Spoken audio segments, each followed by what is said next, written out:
Hello everybody, this is my 24 plate system. It is done a little different than everybody else's. I don't have the proper equipment like zero fossil fuels, which I highly respect, but I did with what I had, and this is what I came up with. I don't know if you can see it that well. Here's the flashlight.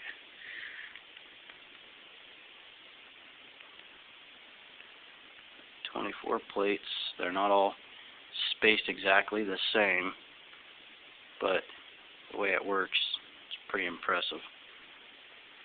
Alright, I'll tell you how I made it first and what I'm using. A lot of people will just tell you the basics. You know, this is my cell, and they start it up and bam, you know, whoop-de-doo-dah. Tell us how you made it, you know, how you put it together so we can make something the same. Alright, well, my system, put that down. For these pieces right here, I took plexiglass, and I tried to do it this way, cut them this way, and put them like that, and put the plates down in like that, but it wasn't durable because it bends. So what I did is I cut them again this way, and you see I put them right down in there. Now that whole unit will pull right out of there. I did not fasten that down in there. Okay. See what I started? I glued all the fins down in, and I had a side piece which would have came out to here, and I just had that and I let it dry. Then I took the side pieces off, cut them down to the size that would fit into this container, and dropped down in there, and it's pretty solid. I used windshield sealant for right in here, Permatex, and for the rest of the plexiglass I used this stuff right here, which that's what they had at Lowe's, and it holds together pretty good. It's like rubbery though, and it likes to peel off, so if anybody can tell me, please. You can see it just peels off. I want something a little more durable, something if I drop it it's not going to fall apart. If anybody knows what kind of glue they used, and definitely PM me or email me. But the plates I got up top, which it's a little steamy in there, but it's kind of odd how I have it made. I took pieces like this, and I cut them with long pieces like this. Then I cut straight across and took this piece right here totally out. Then I made another little piece like this, and I cut another big section. This is one I screwed up. Measurements were off, so it's been discarded. And what I did after I had them little pieces, I took it and turned them sideways, so it went straight down like this, and I bent them like that. And if you look, you'd see how I did it. They're bent. It goes straight across, and each piece there's a positive and negative, and there's some neutral plates in there.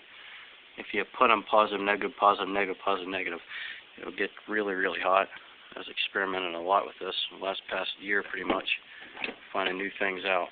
And I screwed up by building 3-inch by 3-inch plates, a positive, negative system, and it just, the wires got way too hot. That means too much stress to the battery. Therefore, you're just going to go through alternators if you do this.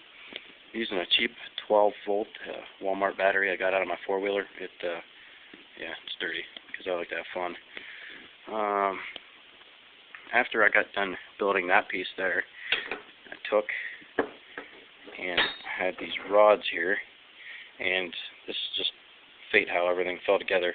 Whenever I cut these rods, I didn't have the proper cutting tool, and it made a little nipple in there. So what I did is I drilled a hole going straight down through here, put that nipple in there, and welded it. And then I put some of that Permatex over top of that, so the metal, regular metal, would not get corroded inside there. But I wanted a system like this that can totally pull apart and easy to clean. But a lot of people have them bolt systems, and it's just too much in there, too many nuts and bolts and stuff like that for something you could do like this. It'd save you half the time, and it works just as good.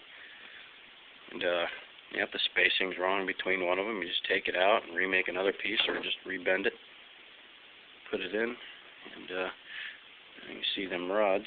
I just lost my rod. The rods come right up out. That's where my positive, negative. You gotta get these threaded, nuts put on top. So you can put regular wire in there. But right now it's working pretty good. I got the regular. This was off of a air compressor kit that I got, and common sense is you just heat up the metal, you drill a hole, and make sure it's just really snug and it won't get all the way down through. Torch this, make it really hot. You put it down in there and you twist it, and then just hold it there, and it'll just give you an airtight seal that's unbelievable.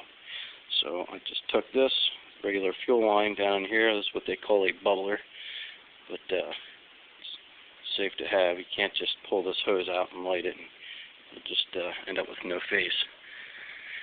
But 12-volt system. But trying to see if there's any questions I have for you guys out there.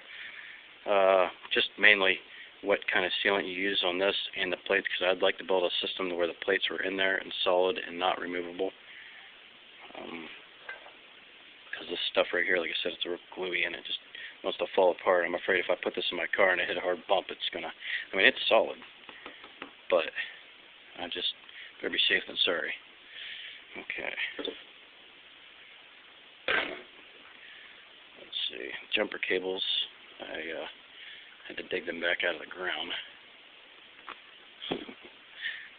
As you see, she rolls.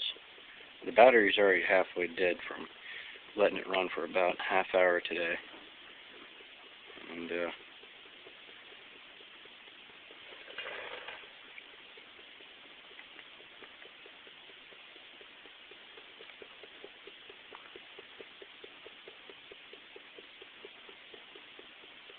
can see how much it clouds. It gets more up top than it does at the bottom. I was kind of hoping, like I said, I did my research and I watched a lot of Zero Fossil Fuels, which is, I think he's the king of the whole thing. And he says, instead of making them square, exactly square, why don't you make them like a chimney? So I made them 2 inch by 6 inches. There's 24 plates, like I said, in here. And yeah, she really goes. And down at the bottom, it bubbles still, but it's not cloudy like up top, where it lights. It gives a really nice cloud. For the bubbles, pop, pop, pop, pop, pop, pop, pop. And when this battery is fully charged, it was pop, pop, pop, pop, pop, pop, pop. But now it's just pop, pop, pop, pop, pop. And for those who doubt it,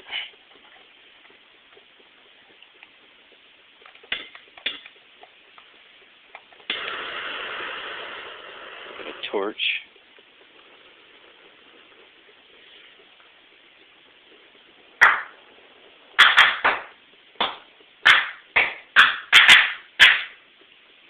It's probably distorting my battery, but there we go. Now I tested the wires and they do get a little warm, and I'm afraid it might get too warm. So I'm probably going to have to take a couple of them fins out and make more neutral plates than what I have here. But not a big deal. As you see, change.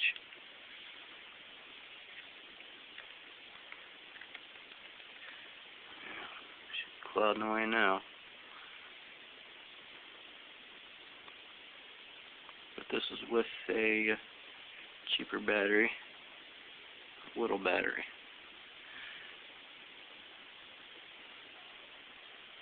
And she goes away. If there's anything, anybody has any suggestions, definitely want to know what kind of epoxy you guys use, and how to space the plates. I know I could probably use washers or a quarter in between each one to space them right. I mean, the only thing I don't have the exact right tools that you guys use. I use the whole system was a cut-off tool.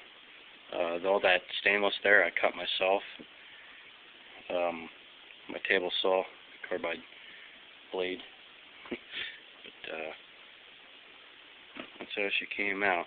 took a long time. And I look at some of Zero Fossil Fuel's setups, and I can't imagine how many hours he has in some of his setups. They're so perfect. But, yeah, that's it. Any kind of input, what to do. I'd like to get an amp thing, but amp things, they cost a lot of money. Alright, well, give me your input. Thanks.